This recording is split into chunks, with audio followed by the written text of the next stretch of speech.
La télévision éduque, la télévision informe, mais aussi la télévision divertit.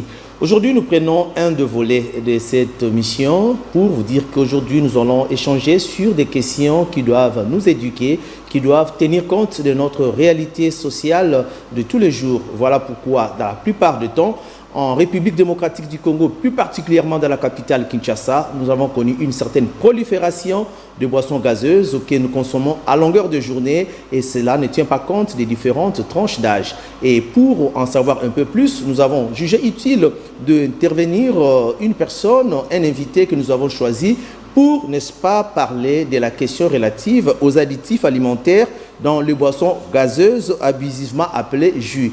Et la personne, c'est M. Marc Bouja, que je présente comme étant un analyste sociopolitique, mais également un chimiste. Monsieur Marc, je vous salue. Je vous salue, Charles Mouzadi. Marc Bouja, nous parlons des additifs alimentaires dans les boissons gazeuses, abusivement appelées jus. Vous en consommez combien pendant la journée? Je peux d'abord apporter un correctif, c'est que les jus ne sont pas forcément des boissons gazeuses.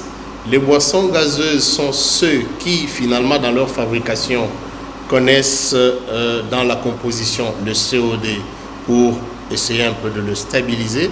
Les jus, en principe, sont de produits liquides, mais qui proviennent de l'extraction de fruits et légumes. C'est ce que nous pouvons appeler jus. Voilà.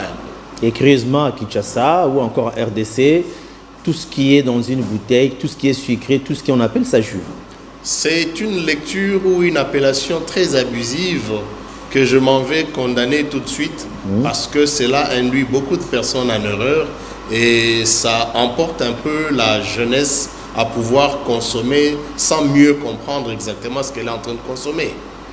Comme nous sommes toujours collés à la toile, nous avons vu, je ne sais pas si vous êtes aussi au courant, nous avons vu des vidéos sur qu'il est dans la toile, faisant état ou encore démontrant comment est-ce qu'on fabriquait certaines boissons sucrées en République démocratique du Congo par des expatriés asiatiques. Mais je me dis, ces boissons sont vraiment dans nos foyers, dans nos ménages, dans nos communautés. Et comment avez-vous appréhendé cette notion de composition, encore de fabrication de ces boissons dans la capitale congolaise? Nous ne sommes pas tellement surpris en tant que scientifiques. Seulement, nous attendions le bon moment pour pouvoir nous exprimer quant à cette situation qui, pour moi, aujourd'hui, représente un fléau. Pourquoi je dirais un fléau? Parce que des populations qui consomment en longueur de journée des produits qui n'en sont pas ceux que l'on présente réellement, ça pose des problèmes, et de très sérieux problèmes qui touchent même à la santé des humains. Et pensez-vous que dans certaines nations, encore dans quelques nations du monde, la fabrication de ces boissons se fait avec beaucoup de légèreté comme ça, ou bien c'est le cas juste de la République démocratique du Congo qui donne accès libre à toutes ces personnes, ou bien encore à tous ces industriels, entre guillemets, de faire des compositions qui peuvent nuire directement à la santé, comme vous l'avez évoqué tantôt? Sans trop mettre de gants, je crois qu'il va falloir que nous puissions apprendre à des moments à nous dire de vérité en face. Il s'agit de la nation, il s'agit de la population. La population est exposée à ce produit qui prolifère le marché aujourd'hui. Il y a quelques mois, il était facile de pouvoir trouver des paquets d'eau sur des étalages, mais au jour d'aujourd'hui, vous allez constater que l'eau est consommée de moins en moins. Mais ce sont ce produit abusivement appelé jus qui pullule les marchés, qui jonche les artères et que l'on retrouve pratiquement partout dans le supermarché et de boutiques. Nous nous posons la question de savoir qu'est-ce qui se passe exactement dans notre pays. Où est-ce que le pays est en train d'aller? Parce que dans des petites analyses faites, au jour d'aujourd'hui, nous remarquons que ceux qui amènent ce produit ici chez nous ne le consomment pas forcément chez eux. Mais le vide qui règne par manque de loi, par manque de réglementation, permet à ce que, il y ait une foire ici en RDC et que ces derniers se permettent de se faire de l'argent sur le dos de nos populations. Et dans un premier temps, qui condamnez-vous? Est-ce que vous voyez plus les services régulateurs ou encore le fabricant? Vous parlez d'un service régulateur. Sinon, alors, me parlez de quel service? Moi, par contre, je dirais, les responsabilités sont partagées.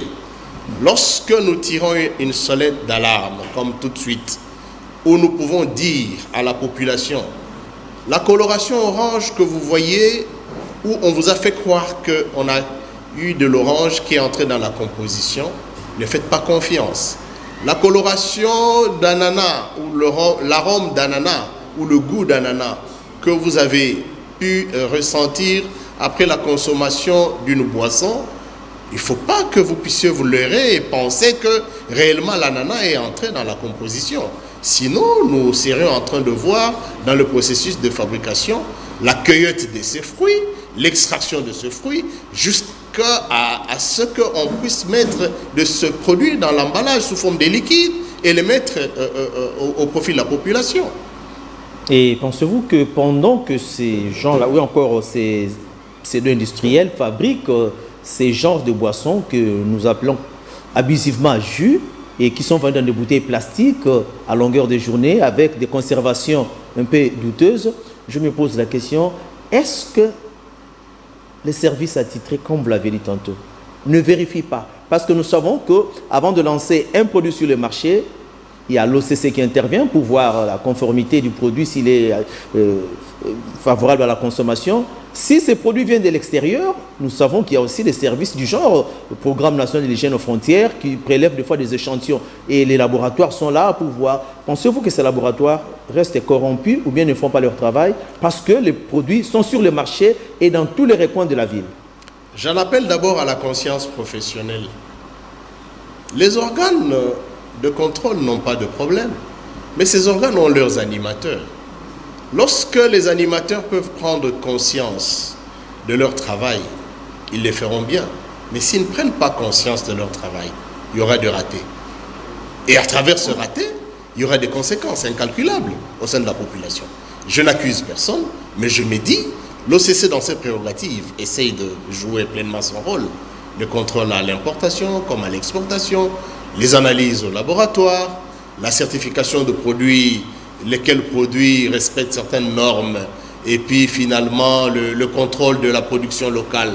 Nous voyons des inspecteurs, ça et là, jouer pleinement leur rôle. Mais d'où vient qu'il y ait eu de fuite? C'est là maintenant la question qu'il faudrait se poser.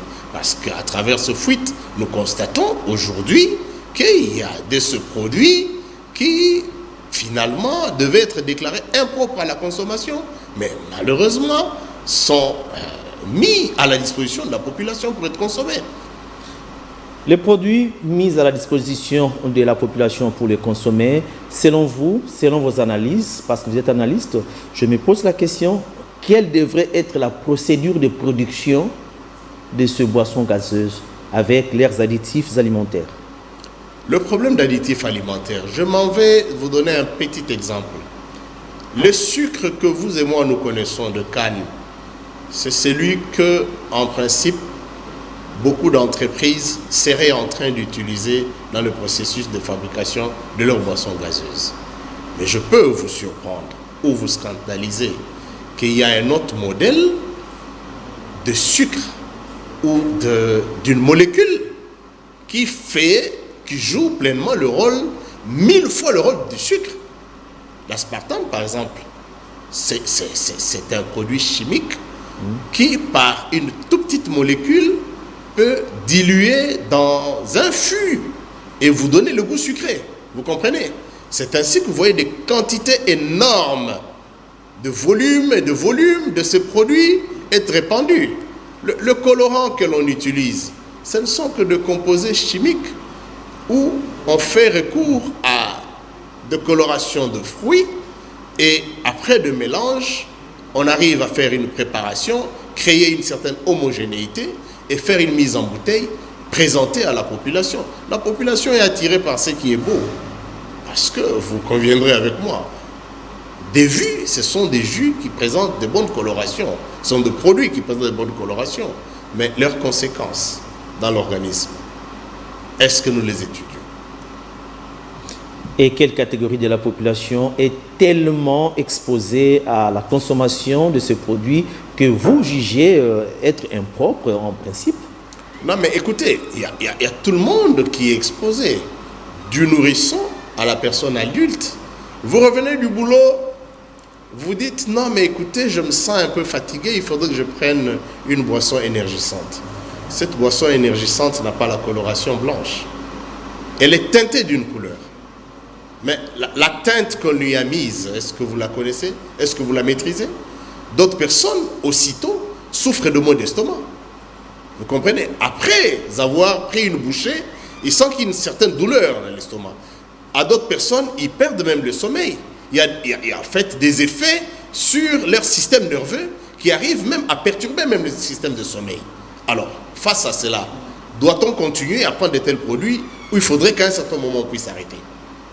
Et ne trouvez-vous pas que ces produits se présentent à un prix très abordable par rapport au pouvoir d'achat de la population et par rapport aux industries brassicoles reconnues dans le pays? Est-ce qu'ils tombent aussi dans le même cas des additifs alimentaires qui peuvent être non pas naturels mais plutôt chimiques ou encore synthétiques?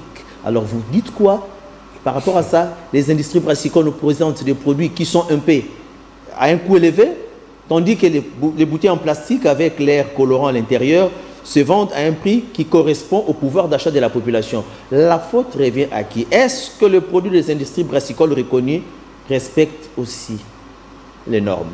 Je vous avais dit entre des jeux que chaque entreprise avait sa politique de qualité à l'interne. Mais je peux aussi vous dire que lorsque il faudrait mettre une quantité de sucre dans un fût, il en faudrait combien de kilos face à un grain de quelques grammes? Qui, de celui qui achète le sucre de canne ou de Kulungongo et de celui qui utilise un grain d'aspartame et qui met, ou soit il est en liquide et qui dilue dans un fût, qui gagne? Celui qui a dépensé moins, je fais un petit calcul arithmétique, pour acheter sa matière première. Quoi de plus normal qu'après la production, il puisse vendre un peu moins cher son produit que celui qui a dépensé plus? C'est une stratégie, c'est une politique. Mais moi, c'est la finalité sur la qualité de ce produit que l'on remet, qu'on met à la disposition de la population. Est-ce que ce produit a la même qualité? C'est là le problème. Et dans ce stade déjà, vous en tant qu'analyste, en tant que chimiste aussi, qu'est-ce que vous préconisez pour pouvoir remédier à cette situation qui gangrène? Préconiser, c'est qu'il va falloir que nous puissions doter de ce pays de certaines lois. Voilà pourquoi est-ce que je reviens même sur l'atelier qu'on est en train de préparer, Sochimico, CC, puis ministère de l'Industrie, pour le 19, 20, 21 à Hilton Hotel, où nous allons parler, où nous allons nous étaler sur ces additifs alimentaires que l'on retrouve dans différents produits. Nous aurons des recommandations que nous essayons de faire au gouvernement, lesquelles recommandations devaient chuter à une réglementation. Je m'en vais vous donner un exemple autour, par exemple, des boissons gazeuses. Nous savons tous que le COD que l'on utilise dans ces boissons gazeuses, à l'origine, provient de la fermentation, par exemple, alcoolique. La fermentation de la bière, par exemple. Vous comprenez? Mais je peux aujourd'hui vous dire que certains COD qui sont utilisés ne proviennent pas de cette fermentation. On ne l'obtient pas de la fermentation, mais c'est des COD que l'on obtient par un procédé de craquage de substances de carburant. Donc, les hydrocarbures. Donc, par la méthode de craquage, on obtient des COD, mais lesquels COD sont obtenus avec beaucoup d'impuretés. Et ces COD ne sont jamais purifiés. On le met directement pour gazifier votre boisson. Lorsque vous consommez un produit avec beaucoup d'impuretés, savez-vous à quelle teneur vous êtes exposé sur des produits cancérigènes? là c'est encore un problème. Un problème très réel. Et parce que vous avez parlé de l'atelier des 3 jours que vous allez avoir à Hilton Hotel, je me dis, et qui sont les participants, qui sont visés, et la finalité de ces forums de 3 jours, de ces travaux de 3 jours, de ces assises, devrait aboutir à quoi? La finalité, vous vous organisez, oui, c'est à la fois pour, n'est-ce pas, apporter un plus. Alors, quelle est la finalité exacte que vous poursuivez dans ces travaux de 3 jours? La clameur publique nous est parvenue. Les échos des émissions qui passent au travers les chaînes de télévision, les échos de messages à travers les réseaux sociaux, et tout récemment, le bruit autour des enfants qui présentaient des problèmes de diabète précoce, de Kalembelembe, nous a un tout petit peu réveillés. Nous, en tant que scientifiques, nous nous sommes dit, nous allons nous taire jusqu'à quand? Parce que la crainte est que nous nous taisons, les pays se meurent. Il faut se lever, il faut se mettre ensemble. Il faudrait réfléchir. Dans la réflexion, sur base des données que nous avons, après certaines analyses, essayer de faire des recommandations, afin de pouvoir mettre un terme, en fait, en rapport ou sur base de certaines lois qui devaient être éditées, lesquelles lois passeraient sous forme de réglementations. Mais ces réglementations ne peuvent être contenues qu'au sein d'un organe. C'est cet organe que l'on est en train de rechercher à pouvoir obtenir. Vous comprenez? Je parlais par exemple d'une agence sur la sécurité sanitaire des aliments, chose qui n'a jamais existé en RDC, pendant que dans d'autres pays, cela existe. Ça garantit un tout petit peu la surveillance des aliments et ça garantit la population sur la qualité de produits qu'ils sont en train de consommer. Mettre en phase de cette population une agence comme celui-là, c'est que ce serait prévenir même le fabricant de la nature de matières premières qu'il sera en train d'importer, vous comprenez, de la nature de produits qu'il sera en train de fabriquer, de la nature de récipient dans lequel il sera en train de mettre ce produit et les conditions de fabrication. Parce que dans toute cette procédure, il y a à boire et à manger. Parce que vous parlez d'un organe, encore une agence qui pourra peut-être voir les jours selon vos estimations et vos analyses. Vous ne trouvez pas que ça serait un service de trop? Parce que le commun des mortels, nous savons déjà qu'il y a des services qui traitent de la matière, notamment à l'interne. Nous avons l'Office congolais des contrôles qui tient quand même à la sécurité alimentaire. Nous avons des services au niveau de nos frontières, mais également au ministère de la Santé, il y a des services de l'hygiène alimentaire. Lorsque vous allez créer une agence, c'est pour faire quoi? Ou encore, ce n'était pas possible de renforcer les services qui existaient déjà? Je veux recadrer sur les missions ou la mission affectée ou confiée à l'OCC, qui est une entreprise publique qui joue pleinement son rôle. Je crois que l'OCC s'occupe de contrôle à l'importation et à l'exportation. L'OCC s'occupe de faire des analyses de produits après que l'on ait échantillonné lesquels produits sont des produits qui proviennent de la production locale, si je me permets la tautologie. L'OCC permet à ce que les fabricants ou les entrepreneurs obtiennent, selon différents lots, la certification sur leurs produits, afin de leur permettre de pouvoir commercialiser en bonne et due forme. Mais l'OCC ne fait pas la surveillance de produits sur le marché. L'OCC ne fait pas la surveillance des bitékou-tékou que l'on vend même les sols dans le marché de Selembao. L'OCC ne fait pas la surveillance de Soupunatolo que l'on vend dans de coins des avenues où des jeunes se mettent en tas et à main en train de consommer beaucoup de mélanges de produits. L'OCC ne va pas jusqu'à entrer dans la marmite pour qu'ils vous disent quel est le dosage de cube magique que vous mettrez dans votre marmite. L'OCC ne va pas jusqu'à vous interdire d'utiliser le sel de nitrate pour que vous puissiez, dans votre charcuterie, qu'on l'utilise dans la conservation de la charcuterie. L'OCC a certaines limites. Il faudrait des organes qui vont renforcer la mission de l'OCC en amont, afin de pouvoir permettre à cette entreprise de jouer pleinement son rôle. Parlant de cette histoire de programme, national des jeunes aux frontières. Mais vous parlez d'un programme. Un programme, c'est limite au sein d'un ministère ou est dépendant d'un département, par exemple. Et sa mission est limitée. Est-ce qu'il y a des laboratoires habilités à pouvoir donner des résultats à ce programme national à l'hygiène de frontières qui puisse attester réellement que tel produit est conforme ou tel autre ne l'est pas, si ce n'est peut-être des appréciations? Est-ce que le Congolais continuera à consommer des produits sur base des appréciations ou bien sur base des analyses approfondies? Là encore, parlant des analyses, nous avons des laboratoires, ça et là, mais il est de ces quantités, il est de ces mesures en nanomètres que certains appareils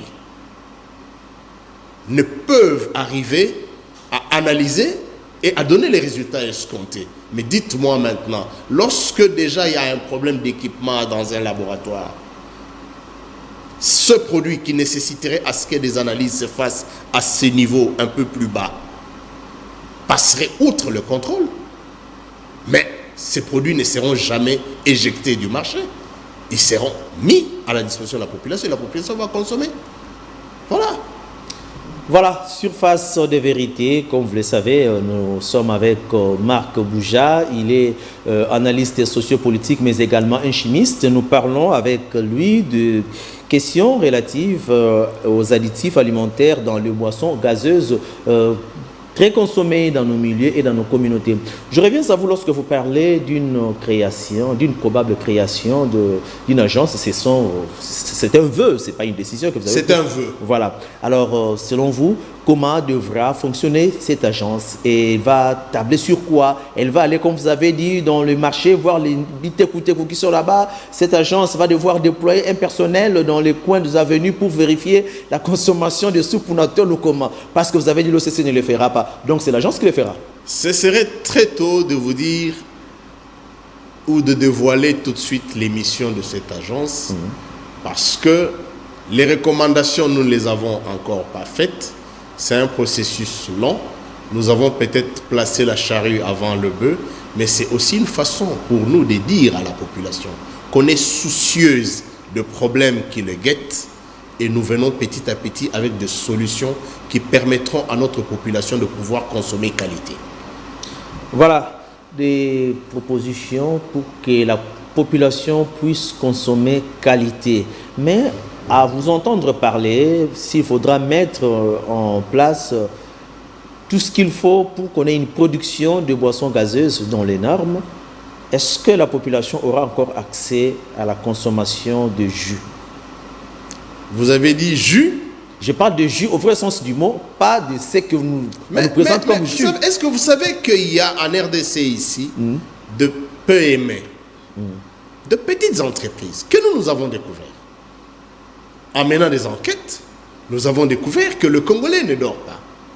Il y a de ces dames, il y a de ces messieurs qui s'organisent avec leurs maigres moyens et qui essayent de pouvoir mettre de moyens pour acheter de fruits, proprement dit, des légumes, se permettre certains mélanges dans le respect de certaines normes, selon qu'ils le peuvent, et nous obtenir de jus de fruits. Mais là encore, c'est un problème de subvention. Je me réfère à ce qu'a dit il y a quelques années le chef de l'État, qu'il ferait de Congolais de millionnaires. Mais c'est de personnes comme ceux-là auprès de qui on pouvait recourir pour essayer un peu de voir ce qu'eux font, de quelle manière on peut encourager ces petites industries, ces petites entreprises pour que demain ils grandissent. Ça faciliterait les choses dans un pays où le chômage bat son plein, parce que lorsque 10 personnes peuvent employer 10 personnes chacune, nous avons facilement 100 personnes qui quitteraient le chômage. Lorsque 1000 personnes peuvent employer 10 personnes chacune, nous avons 10 000 emplois 10 000 personnes qui quitteront le chômage. Mais lorsque ces derniers sont abandonnés à leur triste sort, je vais très rapidement pas m'attaquer, mais effleurer un peu les missions de FPI. En dehors de crédits que l'OFPI peut arriver à octroyer à ces entreprises ou à ces industries, mais il y a aussi des subventions que l'OFPI pouvait donner. Je vais à la mission de l'ANAPEX qui pourrait faciliter aux exportateurs ou aux entrepreneurs de pouvoir monter un peu leur petite affaire et leur permettre de pouvoir exporter le produit, lesquelles exportations permettraient à ce que le pays puisse bénéficier de la devise. Est-ce que toutes ces entreprises jouent pleinement leur mission? C'est des questions. C'est des questions. Pour ne parler que d'eux, il y a beaucoup d'autres organes qui existent, mais qui ne jouent pas pleinement leur mission. Je suis désolé de le dire, mais c'est le cas. Estimez-vous que c'est un problème d'homme dans cette affaire ou c'est un problème d'institution? Les institutions sont là, mais il y a un problème d'animateur et de choix d'animateur. Il faudrait que l'on apprenne à faire le bon choix et le choix de bonnes personnes, les personnes consciencieuses, les personnes qui demain peuvent se soucier de cette population qui et de ce pays qui 64 ans aujourd'hui après l'indépendance se recherche. Un pays qui n'a pas encore une structure de normalisation. Vous trouvez ça normal? Pendant que juste à côté ici, ceux que nous accusons d'être agresseurs, ils sont suffisamment avancés en la matière. C'est quelque part honteux, vous savez. Grand pays, oui, mais avec une petitesse dans l'organisation. Parce que vous êtes analyste sociopolitique, le gouvernement venait d'être publié et être investi au niveau de l'Assemblée nationale. Comment jugez-vous cette manière de faire en RDC où l'on peut nommer quelqu'un dans un ministère où lui-même doit apprendre dès qu'il est nommé? Je prends le cas de celui-ci. Nous sommes en plein ministère de l'Industrie. Faudra-t-il toujours nommer des chimistes, par exemple? Ou bien de nommer quelqu'un qui a fait les sciences politiques, mais qui est au ministère de l'Industrie. Sûrement, vous allez me dire qu'il y aura des conseillers qui vont travailler, il y a l'administration. Mais est-ce que vous ne trouvez pas que l'animateur principal doit être vraiment de plein pied dans son secteur? Vous savez, je ne reviens pas d'abord sur la nature des nominations, mais je reviens plutôt sur le mode de choix de ces nominations. La politique a pris place un tout petit peu partout et n'a pas laissé de l'espace aux technocrates. Cette histoire de pouvoir donner ou faire le choix des animateurs des institutions publiques au regard du quota ou du poids politique n'avancerait jamais ce pays. Je vous l'ai dit, n'avancerait jamais ce pays. Nous devons apprendre à sortir de cette manœuvre qui nous retient et qui nous ramène vers le bas. Mais je prendrai un exemple aussi simple. Tout de suite là, à l'Assemblée nationale, à quoi n'avez-vous pas assisté entre le président sortant et celui entrant? Je referme la parenthèse. C'est là le problème politique. Au lieu que les gens se soucient à venir écouter, suivre le programme du gouvernement, faire des analyses sur le raté de ce programme, nous nous livrons, nous mobilisons des gens, nous sortons de fonds pour que nous puissions acclamer les uns, huer les autres. Est-ce que c'est à quoi nous devons nous livrer dans un pays qui se recherche comme le nôtre? Je ne pense pas. Chers députés nationaux, vous qui nous suivez, voici l'occasion pour vous de comprendre la matière pour laquelle vous êtes à l'hémicycle. Ce sont des cas pareils qu'il faudra prendre à bras le corps, de sorte que la population se sente protégée. Mais des analystes comme Marc Bouja, qui prennent les taureaux par ses cornes, ne sont pas dans l'hémicycle. Il faudra travailler avec des gens comme celle-ci, au lieu de rester pendant 3 mois à l'hémicycle et les autres mois pour passer des vacances parlementaires. C'est le moment pour vous d'acheter des pagnes, des tôles et d'enterrer les cadavres dans vos circonscriptions. Ce n'est pas très édifiant. La meilleure façon que vous puissiez respecter ces peuples, ces électeurs qui vous ont porté à ce niveau-là, c'est de pouvoir suivre de très près son quotidien, de suivre de très près son vécu naturel parce que ce qui entre dans son corps détruit petit à petit ce peuple, car demain tu auras encore besoin des électeurs, cependant ils n'y seront plus. Alors j'aimerais aussi vous poser cette question. Est-ce que dans ce que vous faites, vous avez associé le corps médical? Le ministère de la Santé n'est pas en reste, dans ce sens où, lorsque nous ingérons de produits qui nous causent des problèmes de santé, c'est qu'on recourt vers un centre hospitalier où il y a un médecin qui consulte, et ce médecin ne serait en reste. Il y aura des médecins qui viendront aussi apporter leur contribution. Je donne un exemple. La consommation, par exemple, des eaux de forage. La plupart des eaux de forage que nous consommons ne passent pas par le traitement. Beaucoup de familles à Kinshasa aujourd'hui ont de forage dans leurs parcelles, lesquelles eaux font l'objet même de la commercialisation. Vous analyserez ces eaux, vous trouvez que le pH est même inférieur à 5. Lorsque le pH est inférieur à 5, c'est que cette eau est acide. Est-ce que vous vous rendez compte? Vous avez soif, vous prenez une eau qui est acide, vous buvez, ça va dans l'estomac où le sucre gastrique est acide. L'ambiance déjà de l'estomac est acide. D'une acidité vers une autre, quelles seraient les conséquences? Demain, vous avez des maux d'estomac, mais dont les origines, vous ne reconnaîtrez pas. La moyenne qui puisse être appréciable serait un pH qui varierait entre 6,5 et 7,5, à la limite 8. Mais lorsqu'on est à moins de 5, mais ces mêmes eaux, vous savez, sont utilisées des fois dans ces industries pour la fabrication de produits. Et là encore, dans le concentré que l'on met dans ces produits, il y a des produits acides. Donc, nous consommons là des situations qui nous compliquent la vie, qui compliquent notre tube digestif.